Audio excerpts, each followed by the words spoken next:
Amy, I believe these slides will be shared with colleagues afterwards as well. We have deliberately put some detail on here to allow you to revisit it later and some links to other helpful information. So hopefully they'll be good as a resource as well. So as Amy said, we're going to go through a few different points here, of course, all relating to the sensitive topic of death and bereavement. And this is not something that we want any school or any organisation that we work with to have to go through, but sadly, it is sometimes an event that the school community has to deal with, whether it's a pupil at the school who has sadly passed away, or perhaps a pupil's sibling has passed away, or it has affected a member of staff, whether it is them or a family member or close part of their community that has been affected by bereavement. So just to say that this is going to be the scope of the session, we're going to have a look at exploring how to respond when there has been a death in the school community and the support that's available to both staff and students. Anna is going to talk through some bereavement policy guidance that she has developed and some relevant resources that might be able to help schools consider creating their own bereavement policies to prepare what support might be in place in the circumstance that when a bereavement might arise. Rebecca and Alberta are going to kindly talk us through the support available from Child Bereavement UK and their roles in interacting with schools and supporting them through these processes. And also, I'm going to do a brief summary of the child death review process at the end, not going into detail as to what forms or specific administrative tasks schools might be requested to do, but just to highlight the process and what role schools might play during that process. There is a separate awareness session that the CDOP team run about how to actually navigate submitting forms as part of the review process. And there'll be contact details at the end there for the team to get in touch with them if that's something that you would like to consider attending. And then finally, there are some contact details for the bereavement support services across the different boroughs, but also nationally when it comes to bereavement support at the end. So just to acknowledge, similar to what Amy said at the start, this can be a difficult topic. It is something that hopefully we don't have to navigate as professionals, but it is important to consider how we want to respond, how to ensure we can be culturally sensitive in our approach, and how we can ensure that we're not only there for the pupil or the affected children, but also the wider school network, thinking about their parents and carers and family as well. There is a slide now which actually details some of the key principles of how you might want to respond to the death of a child and the support available to the community, mainly thinking about how we want to make sure that we're keeping in contact with the family and thinking through the process of welcoming the child back, as well as what kind of activities you might want to consider putting in place to ensure that that process is supported. I'm not going to go into too much detail with these because we do have experts on the call when it comes to this, and I've pulled it from the Child Bereavement UK website as well. So I will leave that to Rebecca and Alberta before going into more detail on that. Anna, are you okay to take over on the bereavement policy guidance, please? Yeah, so thanks everyone for joining today's session. So I'm going to talk to you through the bereavement policy guidance that's been updated as a part of the Children and Young People's User and Self-Harm Strategy Action Plan. So the aim of today is to give you a clear overview of what the guidance is and who is it for and how it can support you in your roles as well as in areas of crisis. So we know that bereavement can have a significant impact on children and young people, as well as families and professionals. So responding as professionals really matters. How we respond as professionals really matters in these situations.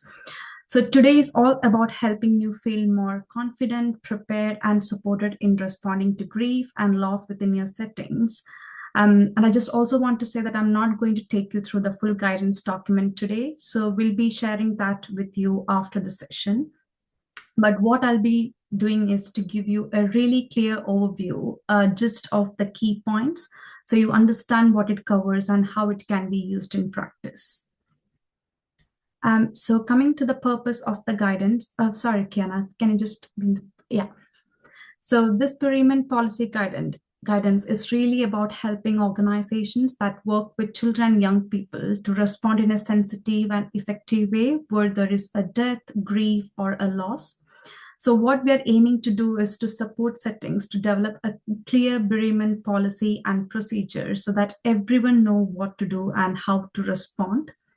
And again, to be clear, this guidance isn't about replacing what settings already have in place. It's there to strengthen and build on existing policies and practice. So you can definitely take inspiration from these policy information, and you can definitely tweak it based on what it is already there in your current setting. This guidance is also going to help make sure that the responses are compassionate, consistent, and coordinated so that families and children aren't getting mixed responses or different levels of support. As you know, there are lots of misinformation and sometimes even no much information regarding these guidances and policies. So what we really want to give you is all those relevant national information and local information so that you have all those right information with you in all amalgamated in one form. And another key part of this guidance is preparing staff. So it's about making sure that people feel confident to support children and families and even their colleagues during difficult times. We also want to create what we call a bereavement aware culture. So where grief is recognized and it's easy and safe to talk about it. I know it's really not a challenging situation for professionals as well as for parents. So what we really want to make sure is provide you with all kind of support and information so it's safe to talk about it in your setting. And importantly, it also ensures that what organizations are doing is legally compliant and in line with national best practice. If we move to the next slide. So it's on target population. So who this guidance is for. So this is designed for any organization where children and young people can learn, play, or receive support. So that includes things like earlier settings, nurseries, schools, youth organizations, and community services or spaces. In terms of who it supports, it's quite broad. So it supports children and young people who are experiencing bereavement, as well as their families and carers and professionals who are providing them support. And it also supports staffs and volunteers who are working with these bereaved children and leadership teams who are responsible for policies and safeguarding. Additionally, it's also particularly important for certain organizations who are supporting children who may already be affected by things like trauma, illness, or critical incidents where bereavement can have an even greater impact. If we move to the next slide. So what actually this guidance include? So we have tried to provide a framework, as I have mentioned previously, that organizations can use to develop and implement their own bereavement policies. And it includes things like aims of the policy, the ethos behind it, and why it is important to have it in settings. It clearly set out roles and responsibilities of each of us. So for leaders, of staff, and trusted adults, all understand their part, such as it includes practical advice on how to support bereaved children, as well as support pathways for families and staff. So we have clearly set out sections specifically for children, young people, transition during childhood, support for families, support for carers, support for organization, and support for schools and education settings, so that based on your need and based on your setting, you can access those particular information. Additionally, we have also tried to include procedures for responding to bereavement, whether that's an individual loss or a death within the wider community. And I've also ensured that it is linking to relevant legislation and safeguarding framework, which is really important from a governance perspective, as you all can understand. And it also signposts to local as well as national specialist bereavement services, so organizations know where to go for any kind of additional support. And most importantly, it doesn't just focus on an immediate response, it also looks at long term support and transitions. And there's also a strong emphasis on staff training, supervision, and well being, recognizing that this work can be really emotionally challenging for professionals. Coming to the next slide. So, who it helps and how, I might have already covered it in my previous slide. So, starting with children and young people, this helps ensure that they receive support that is safe, compassionate, and appropriate to their age and development. And this guidance is really promoting a whole community approach to bereavement. It is also going to give children and young people the opportunities to express their feelings and remembering their loved ones, which is really important in the grieving process.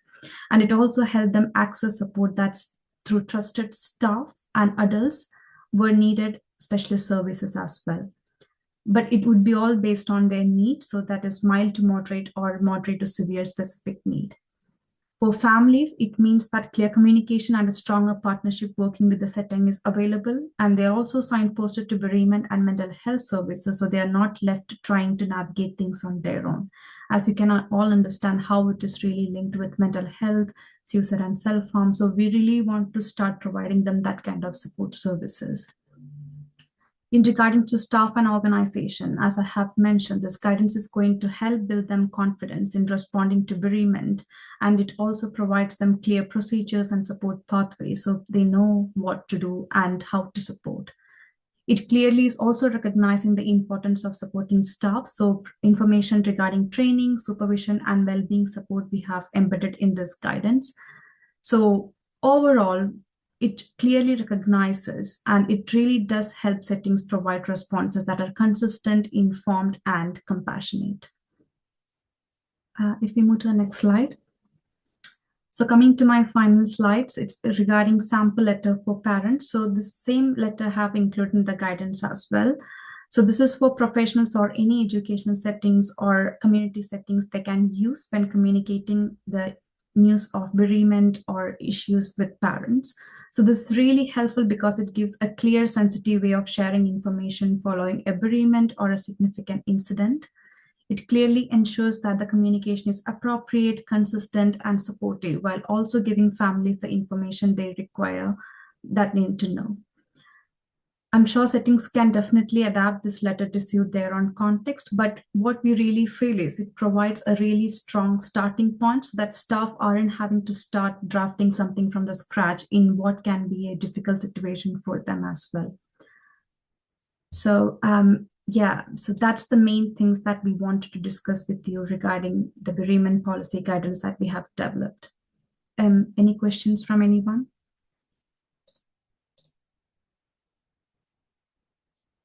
Thanks, Hannah. We will also have the opportunity to ask questions at the end as well. And as mentioned, the full set of guidance will be circulated with the resources following the presentation. I'd now like to hand it over to Rebecca and Alberta, who are going to discuss their work on behalf of Child Bereavement UK. Child Bereavement UK is mentioned in the guidance, and we do work really closely with them within Newham and other boroughs in North East London as well. So they are sort of one of our main ports of contact when it comes to seeking that support from a dedicated professional for families who are going through the bereavement journey. So I'm really grateful for Rebecca and Alberta for taking the time to join us today, and we'll hand it. Alberta, do you just want to introduce yourself and your role, and then I'll sort of introduce myself and kind of the work we do within the education team? Yeah, sure. Thanks, Rebecca. I will introduce myself and then hand over to you to do the slide presentation. Then I'll talk a bit about my role because I think it will dip into what Kiana will talk about at the end. So my name's Alberta Osolo, and I am employed by Child Bereavement UK, but I actually partner into the Child Death Review team that Kiana will talk about a bit later on. And my work very much is involved with families, supporting families through the child death review process that commences, sadly, when a child dies, to support the family to be aware of that process, understand what that process is, any questions they have around it, to access information around it, and also valuably to feed their voice into that review. So anything around the experience they've had with the professionals that supported them with their child. And then my other role is to support the family to access any bereavement support that they may feel they need. And my role is actually family liaison coordinator, but I say liaison because it doesn't only stop with the family. We look at the community around that family, so that would include the school. I link into the school and make schools aware. If there's the child attended a school, they have siblings at a school, make the school aware of the support that CB UK offer, which I'll nicely hand over to Rebecca to introduce herself and explain further. Hi everyone, so my name's Rebecca and I am an Education Development Coordinator at Child Bereavement UK. So prior to working for the charity, I was a primary school teacher for about 10 years, and before that I was a teaching assistant. So we've got a very small education team at the charity, but we are all former teachers, so we do come with that teaching background. I'll just tell you a little bit about what we do as the education team. I don't know if you want to go on to the next slide, Kiana. Everything I say as well, I do want to draw your attention to the fact that we are currently merging with another child bereavement charity. So everything that I talk about that we offer for schools, all the support, everything, all the work that I do, and my colleagues within my team, it might be subject to change moving forward with the merger, but as it stands, this is what we offer. So within our team, so as a charity, we are a national charity. So within our team, we work right across the education sector, from nurseries all the way through to universities. We deliver training. We have a range of sort of what we call our core online training, which are regular webinars that are delivered throughout the academic year. There's a sort of 90-minute kind of shorter, well, it's shorter than the 3-hour one, webinar, which is kind of introducing sort of death and grief. We have a longer 3-hour one, and then we have some more specialist training as well. So we have a 3-hour online training about bereavement and pupils with special educational needs and disabilities. We have just started one about delivering grief education. And then we occasionally do sort of specialist ones around, for example, bereavement by suicide, helping schools sort of navigate when there's been a bereavement by suicide. We also deliver training, sort of bespoke training sessions that can be delivered online, potentially face to face as well, because of where you're based. So we should be able to get a facilitator to you. And these can be delivered at a time of your convenience, so staff meeting time in set days, that kind of thing. And there is a cost for our training, but that cost obviously allows us to support all our families for free. So just in case you're not aware of the sort of general work we do as a charity, we support children and young people up to the age of 25 who've been bereaved. We don't stipulate what the relationship has to be with the person who died. So it could be a parent, sibling, grandparent, could be a friend, obviously, if it's been a bereavement within a school setting. And there's no time limit on when that support can be accessed as well. So it might be that someone was bereaved when they were 3 and now they're 10, and then now it's felt that some additional support is needed. And we also support parents or people who are in a parenting role who've had a child of any age die. And so that's right from miscarriage up to the death of an adult child. So it might be that within your role within school, you are also potentially signposting parents and carers to the support that we could offer for them. So within our team, as I said, we deliver training. We can also support you with anything that you are going through in terms of grief and bereavement. So if there has been a death within your school community, you can contact us at the education team. We can have a phone call, we can have a Teams call to talk about how we can support you, next steps for you, things like that. It might even be that there's been a death within your school community, and perhaps a year later it's coming up to the anniversary of the death. You maybe need some further support then, or some things have changed. Again, we can help you with that. Or if you are supporting perhaps an individual bereaved pupil, or you want to set up a bereavement support group, again, we can support with that. We've just heard about policy as well. we can help help support you with that as well. And we do have some additional guidance on our website too, in terms of policy. And then we also have lots of resources that are all free to access, a whole range of topics really. Managing, one of them, particularly relevant, I suppose, today, managing a sudden death in the school community.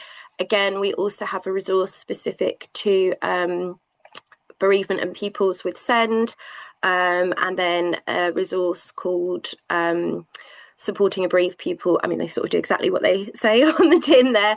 And what I'll do is I'll put some links to everything I'm talking about on these slides, and then Kiana will hopefully send them out to you, and then you can access all the things I'm talking about quite easily.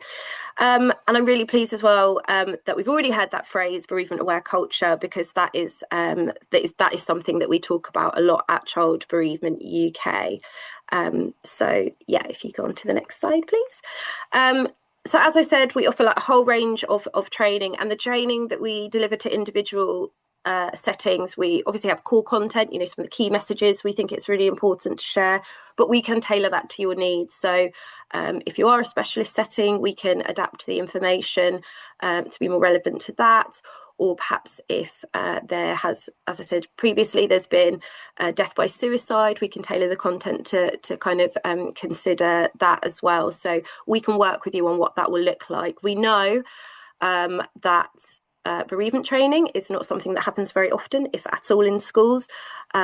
We know with all the other training and everything else you need to do, it's just a really tiny part of kind of what you're dealing with within school. So we want, if you are able to have a training session, we want it to be as purposeful for you as possible, because we know it's not as much as we'd love it to be happening regularly. We know it's not necessarily something that will. So as I said, we offer that support as well in lots of different ways, and all that support that I've talked about, that's all free as well. You can just get in contact with us, and if we have a call with you or multiple calls with you, there is no charge for that.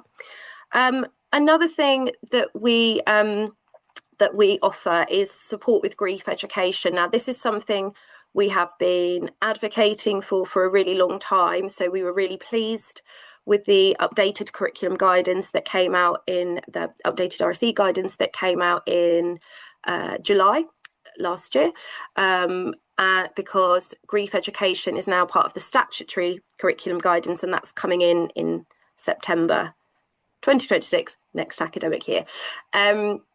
So we have been working on a resource for quite a while called The Elephant in the Room. Again, it's a free to access resource. The website is still being developed, but I have all of the resources available. So if you wanted to see those, I could, I know Kiana's going to share you can see our email down there, the school's email address. So if you're interested in those, I can send those resources out to you. And I think that's really important. We supported one of the schools we supported. The deputy head teacher said their pupil died at their school, and the deputy head teacher said, the first ever time they spoke to their pupils about death was to tell them that one of their classmates had died. So, thinking more broadly and thinking about this bereavement aware culture, if we are having generally more open and honest conversations about loss, death and grief with our young people, if they do, experience a bereavement, or when they do, because chances are at some point in their lives they will, they're kind of be more likely to have that open dialogue about, what they're thinking and what they're feeling. We also have some adaptations to that resource so that it can be used in response to a sudden death within the school community. The resource comprises of lots of guidance documents, so guidance for parents and carers, a letter you can send home to explain that you are going to be delivering some grief education sessions and address kind of any concerns they might have. Obviously, guidance for staff, what to do before, during, after the session. And then the resource itself is comprised of 6 texts, 2 stories, 4 poems. They each come with suggested questions, suggested activities, There's examples of the activities templates, very comprehensive. But as I said, there's some additional slide decks as well that will hopefully help you to use it if you needed to in response to a death within your community. And once again, if you want us to help you with that, we can have a call and we can talk you through that in a bit more detail. And then guidance. We have, as I said, we've got some policy guidance as well. Lots and lots of resources. So book suggestions, we've got short animations, things that can be shared with individual pupils to sort of start a conversation, or could be used, you know, with the whole class, with a whole year group, with the whole school as well. Yeah, if you could go on to the next slide, please, Kiana. So some of the kind of main things, I suppose, to consider when we're thinking about the impact of death and grief within our community is grief itself. You know, that it is a normal and healthy response when someone dies. And I think a really key message to share with your young people, whether it is an individual bereaved student or whether it's the whole community when there's been if a pupil or a staff member has died, is that there is no right or wrong way to grieve. I think often that's a concern with bereaved children and people. You know, am I doing this right? Am I doing it wrong? Should I be feeling like this? Really important to get that message out. There's no right or wrong way to do it. Think as well within the context of a death in your community, in your school community rather, sometimes pupils might compare themselves, you know, well, why are they so upset? Well, I don't actually feel like crying that much, or, you know, they didn't really know them that well, why are they behaving like that? Or I actually feel really angry, is that normal? So really, really important message to kind of get across as well. You know, you might have siblings behaving very differently, and, you know, that could also be dependent on if they're different ages. They might have different levels of understanding about death as well. Also noting that grief is enduring. You know, I think sometimes people kind of want to think or say, oh, you know, you'll kind of get over it in time, but we know that grief is enduring. For children, as their understanding develops as well, they will be revisiting their grief in different ways. So most children are about 7 or 8 before they understand that death is permanent. And so if they've been bereaved before that, once they have that understanding that death is permanent, then they might be revisiting their grief in different ways. Times of transition can be quite tricky for bereaved children. So if perhaps they're going from primary school to secondary school, or even between key stages, again, we might see them sort of revisiting their grief or struggling with their grief again at these particular times. Really important as well to give them and yourselves, you know, if you're also grieving, that permission to grieve. Sometimes, well, you know, if a child is crying or they're angry, you know, in relation to their grief, we can want to distract them from that. Now, obviously, that comes from a really, really good place. We don't want to see the children that we're working with upset. We wouldn't be doing the jobs we're doing otherwise. So we might say, oh, come and let's have a look what's going on the field. Come, you know, why don't you come with me to the resources room? We need to get some bits ready for this afternoon. But actually, that is potentially sending out a bit of a message of, no, you don't go there. So really important to just validate those emotions. Of course, you know, of course you feel angry about this. Make sure they're expressing them safely, of course, that they're not hurting themselves or anyone else or sort of damaging any property or whatever it may be. But that permission to grieve is really, really important, you know, and just kind of sitting alongside them with their grief. We really encourage schools to be proactive, not reactive. And I think that's really where that policy comes in. And I know I'm sort of repeating things, but I think that's really good because it shows that they're really key messages from the session this afternoon. You know, improving that staff confidence, whether it is through policy, whether it is through training, whether it is sharing resources. And of course, as I said previously, you know, embedding that grief education within our setting, you know, helps with that kind of being proactive as well. A lot of the young people that we support say to us, just say something. You we might think, oh, they haven't mentioned it, or oh, they seem okay, so I won't say anything. But that communication is really, really important. If you are working with children and young people that maybe have additional tools to help them with communication, if you are in a specialist setting or working with SEND pupils, it's still really important that you kind of equip them, I suppose, to be able to talk about feelings of grief and talk about death. So just adapt whatever communication tools and strategies you already use that work for that young person or those young people. And of course, that communication with home as well. As I said, acknowledging the death, important. And acknowledging those feelings, listening. I know working with children and young people, we want to fix everything. We want everything to be okay.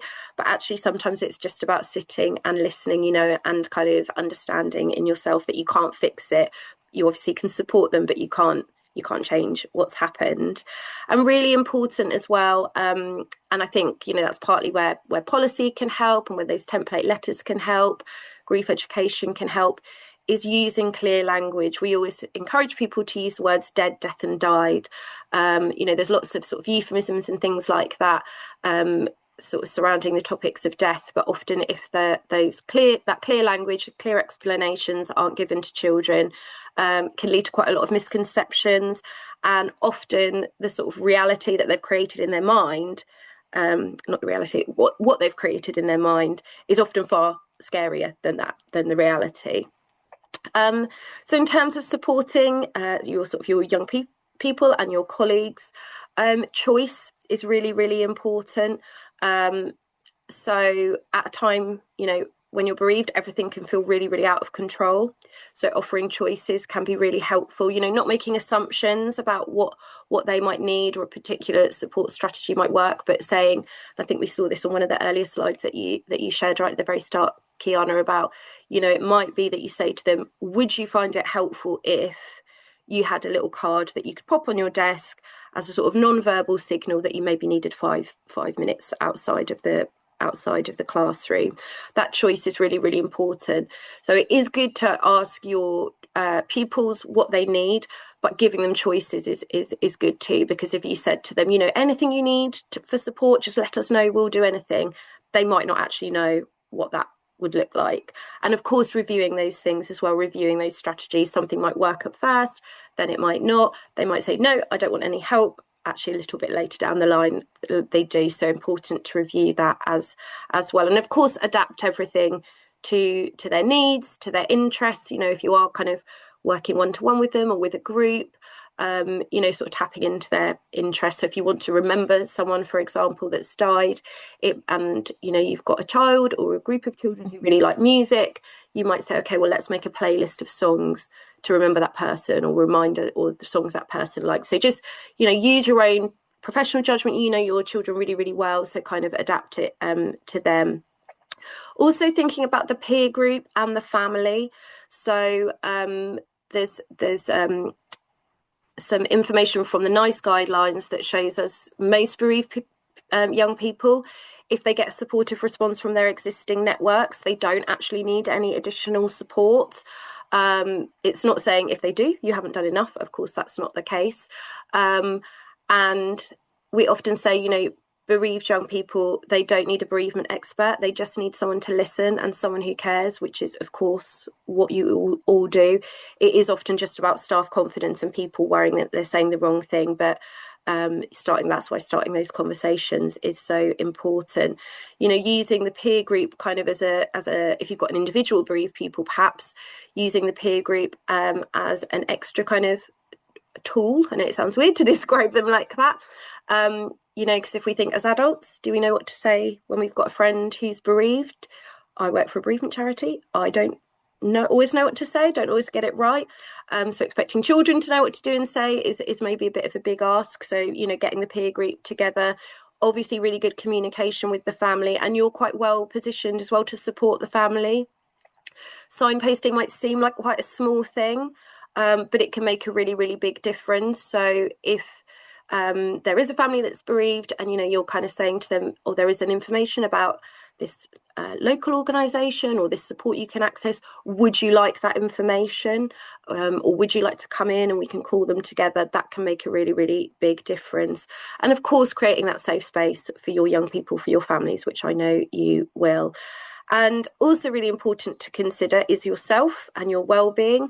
I know in school there's a lot of talk about staff well-being, and it's one of those things we can keep talking about. It doesn't always mean it happens, but it is really important to look after yourself. I know all of those sayings, you can't pour from an empty cup, you've got to look after yourself before you can look after other people. They are all true. So making sure you're aware what support is available for you and for your colleagues, doing things that are really important for your well-being, and having professional boundaries as well, and knowing when it is the right time for you to say, actually, I can't do this right now. That's really, really important to kind of assess that within yourself. So I know I've sort of talked very quickly and said a lot at everyone, but I think for now that's a little sort of snapshot of what we do at Child Bereavement UK and some of the key takeaways. As I said, we've got lots of resources on our website, book lists. You can just see down in the bottom corner there the free resources I was talking about. Animations about funerals, remembering. Some work we've done with the UK Trauma Council as well about traumatic bereavement, PDFs you can download. There's lots and lots on there. So as I said, I'll share some links, but if there's something specific you're looking for, just get in contact and I can help you with that. So yeah, a bit of a whistle-stop tour of the Child Bereavement UK education team, but hopefully that was useful. And Alberta, do you want to go on to your bit now, and then if anyone has any questions they can ask them at the end or pop them in the chat? I don't mind. Thanks, Rebecca. I'm actually thinking it's probably worth if Kiana, maybe you talk a bit more about the child death review process, and then I can come in just to kind of conclude on sort of the support I give, particularly around to schools, tapping in a bit of what Rebecca mentioned, and it might also touch on Cecilia's really helpful question at the beginning. Thanks, Alberta. And just to say, I had a look at some of the resources that Rebecca mentioned whilst preparing for this session. The animations are brilliant, and the fact that you guys have resources in different languages as well, that's very relevant to the diversity of the population that we support in Newham.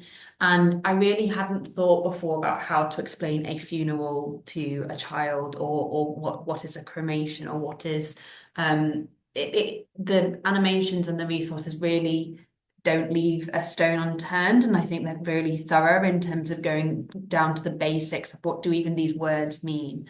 So if I find them helpful as an adult, I think hopefully any child or young person going through the process, or as you said, that awareness and the grief education that we're hopefully going to have proactively would benefit from those resources. So if colleagues are thinking about how they want to implement that statutory expectation to incorporate grief education into their RSE and PSHE lessons, and those resources will be really great ones to use.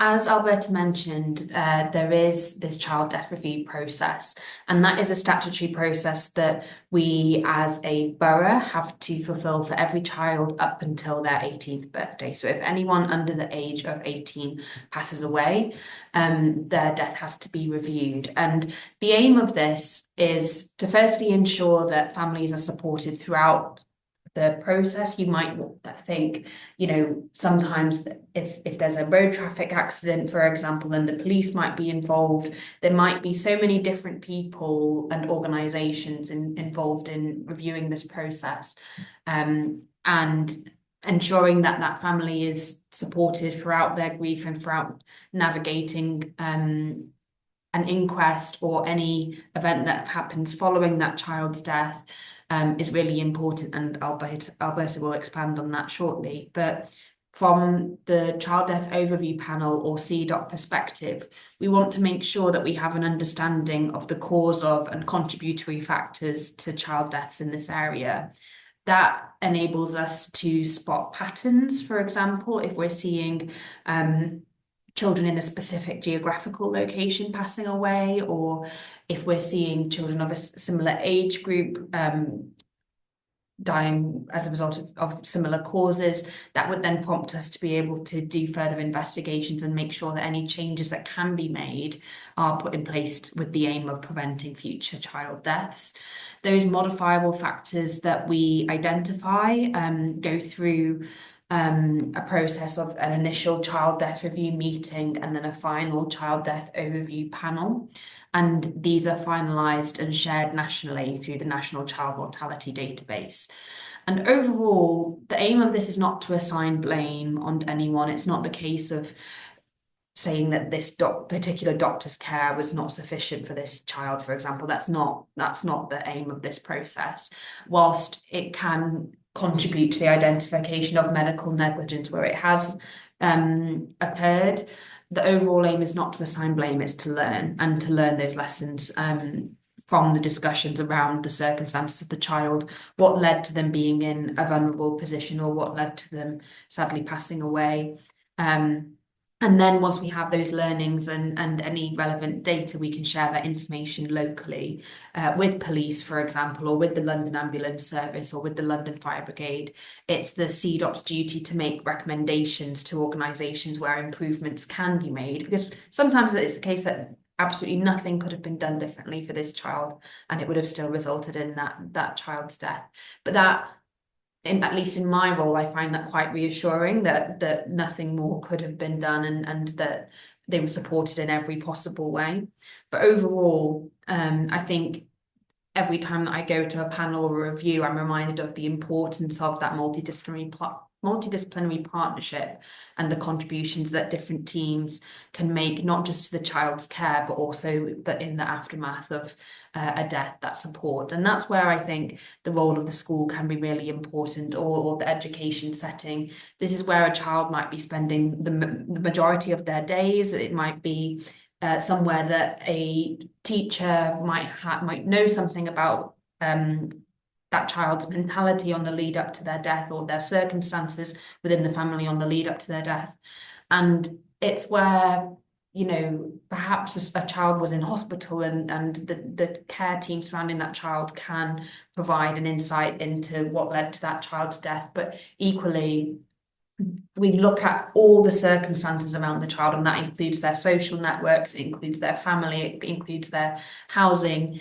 And all of this is taken into consideration across the whole child death review process. So just to show how that works from end to end, you will have the notification of a child dying that is received by the CDOP team.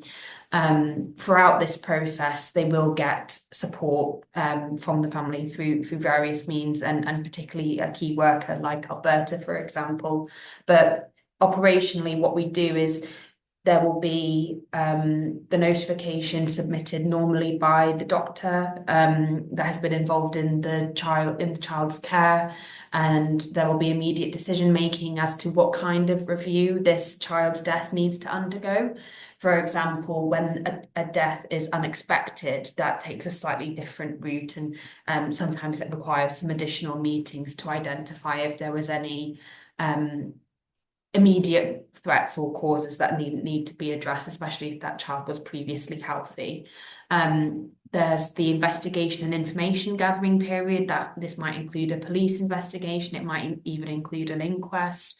And you can imagine during this time, the police or the child death review team might contact the school to invite them to input into this process, just to get that insight into what that child's life was like at the school, and if the school had any concerns, for example. It's a really important process to be involved in, even if you as a school team or group of colleagues might not have been aware of the circumstances around the death. Every piece of information is still really important.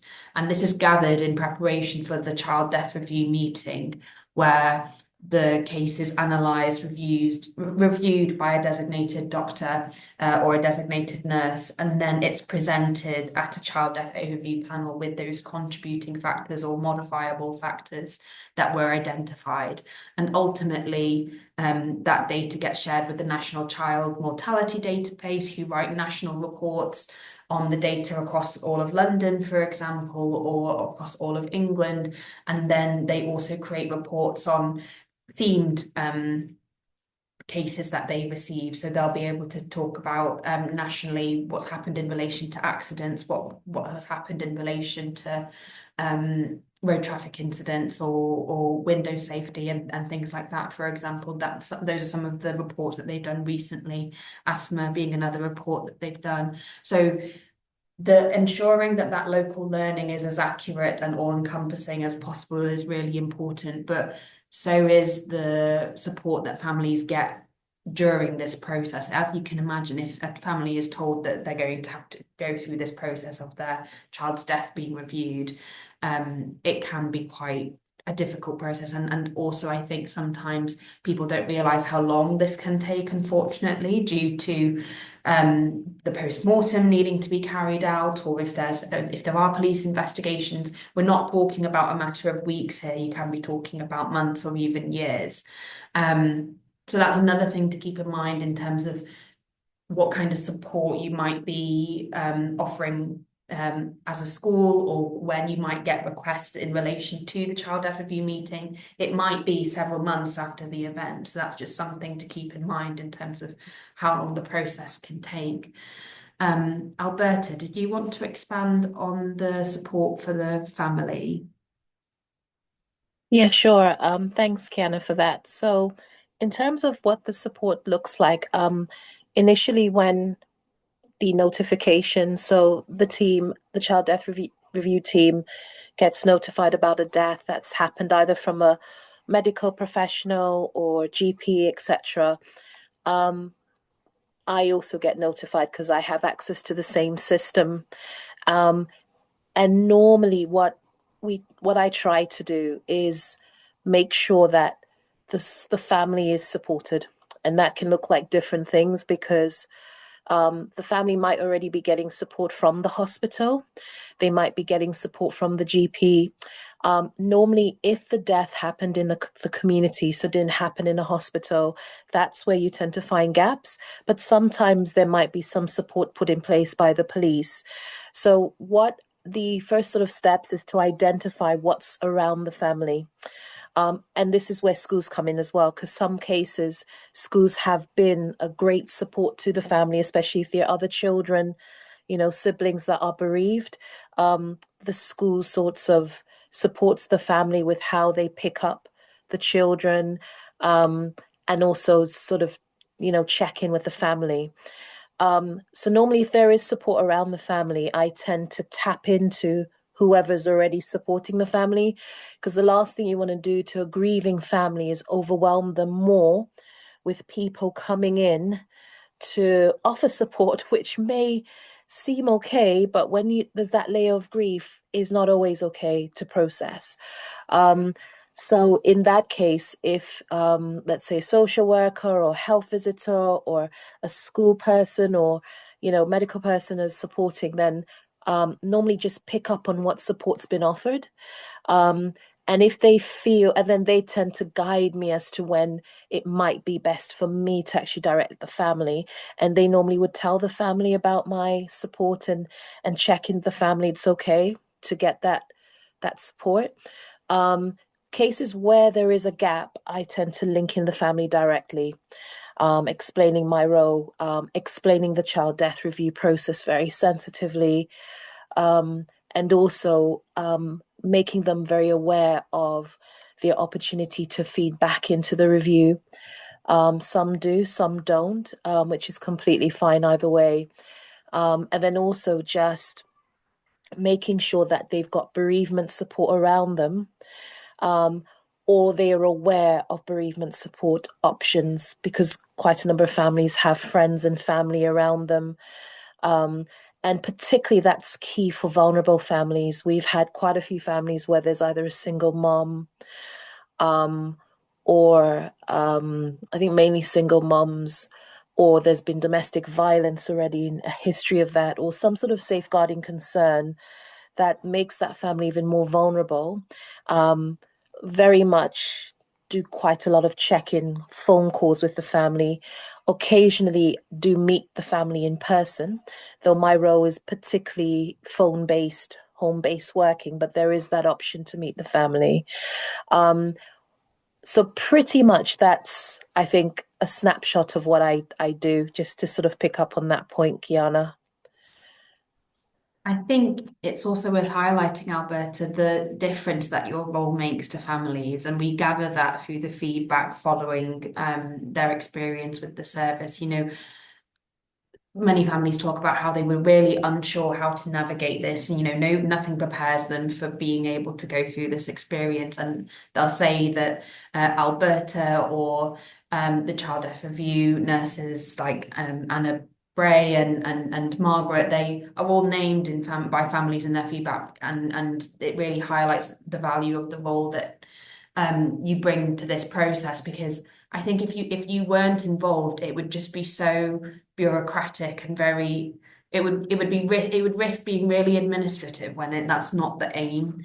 And I think what's worth highlighting is that you, as the key worker, brings the family voice to the child death overview panel. Families themselves and parents themselves can't attend the CDOP meeting, and that's designed to reduce the ability to assign that blame, because families might feel, very emotional. It's also protecting the privacy of the families. It's making sure that we as professionals can review it, but it's still really important to have that family voice captured, because it's often the feedback from the family where we can actually identify something didn't go quite according to plan here, or we could have done this a bit better. And that's not necessarily the child's death could have been prevented. It could even be the support that the hospital provided following this child's death was not up to the standard that we would expect. There's a whole range of things that you, as a trusted individual, can find out from that family and then be able to share in that space, which otherwise we wouldn't have known as professionals. Because when it reaches the CDOP panel, it's worth noting that at that point, it doesn't actually involve any of the clinicians that were involved in that child's care. It's meant to be unbiased and viewed quite objectively. But I really appreciate it when Alberta shares the insights to the family's experiences during those meetings, because it adds to that humanity of the process and makes sure that even if a child's death couldn't have been prevented, that at least the family was supported during that time. So the importance of that is reflected in the feedback and also in what we can find out at those meetings. And just to reiterate what Alberta said about being able to be that single point of contact as well, because it can be quite overwhelming. So hopefully this has given you that awareness of not just how the child death review process works. As I mentioned, the schools can contribute to this process through the submission of forms, which I will show the email, and I'll show the email address that you might be contacted by in terms of the CDR team. But Alberta and Child Bereavement UK do contribute a lot to this process and can work with you hand in hand, basically, to ensure that family is supported during this time. So as I mentioned, we aren't going into the detail of what the system that CDOP works on looks like. We're not going to go into the detail of the forms. If you do want to attend an awareness session that covers those or find out more about those, then the Child Death Review email address is the one that you're going to want to get in touch with, and a member of the team will get back to you with those dates. I have also included the email addresses and contact details for Child Bereavement UK and a link to the training and website that they do.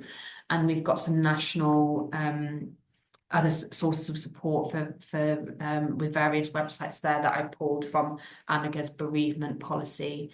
I'll stop sharing slides for now, and just to kind of bring it all together. I was going to come in at this yeah, point, if that's okay, just to yeah. literally conclude on the school support my role entails. And thanks for, I think, emphasizing the vital part of the role to advocate for family voice. Just regarding schools, so I may be coming your way, or I may have already interacted with some of the schools present here.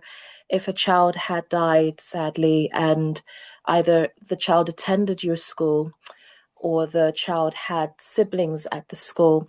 The only time that we don't make the school aware or we don't make that link is when it could be a very young baby, so a premature death, where the parent hasn't actually made it public in that sense that she's expecting. Some mothers don't look like they're expecting. And sometimes we do have deaths over 23 weeks or 22 weeks, whereas if the baby was born alive but sadly then died, it goes through this child death review process. But we're very sensitive to confidentiality because the mother may not have made the school where she was pregnant, but there might be a young child attending your school. And I think in that situation, it still would follow what I think Rebecca as well as Anagatha was saying about the duty of care, because that pupil might talk about something that's happened in their family. And if that's the case, then normally what the best advice is that the school does what's best for the interest of that child, linking back in with the family and linking in with whatever support is available to sensitively handle the situation. But normally we also get in touch with schools, and this is the only time we do this without consent of the parent, if there's a safeguarding concern, and there's already social work involved with the family, depending on how the death happened. And if we need a bit more information around, what the holistic life of that child looked like, particularly school life, etc., then we would come your way. But it might be myself or someone in the team, but we will always have in that conversation the support CBUK offer as well as other options, just so the school has the support they need to sort of navigate that. Just back to Celia's question very quickly. I came across a case we had to support a school where sadly the child died by suicide, and it was a Muslim family. And the Muslim family, as you know, Muslims are very taboo about suicide. And the mother particularly did not want the school to say anything. It was tricky because the child who died, the cousins attended the school, and they hadn't actually told the cousins how she died. And the mom didn't want them talking about the death. But what the school had to do, and the police that got involved had to also encourage, was to still talk about the death, as Rebecca mentioned, because of the duty of care to the pupils. But what they didn't do in respect to the mother and the family was not mention how she died until they were ready to tell the cousins and they were ready to sort of have that conversation. But the death itself was spoken about, and the support for the children and the teachers was in place as well.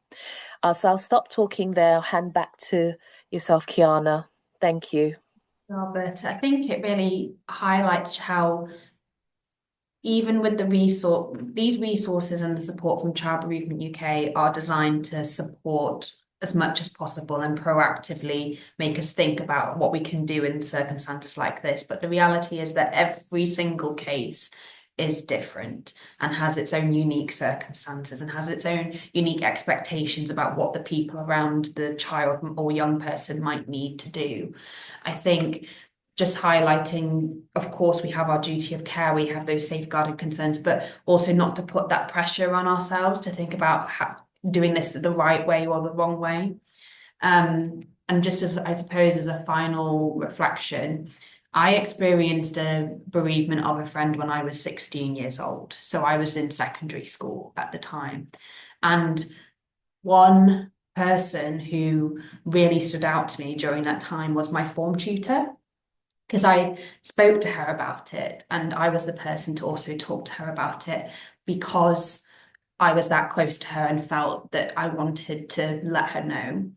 And I think it was really important. I really appreciated that she responded in the way that I would have expected her to respond. She was a drama teacher. She was very expressive. She was very, she connected with all the, pupils really well and gave me a hug in that situation and talked to me about it and created that space for me to be able to share my feelings. So, but then you could almost say that another child could have reacted to that situation in a completely different way and wanted something completely different, or the family might have wanted something completely different. And there is no way to prepare yourself for being in that situation until you have that email or you have that phone call coming in. But hopefully, the resources that we've shared today can at least give an insight and consideration for how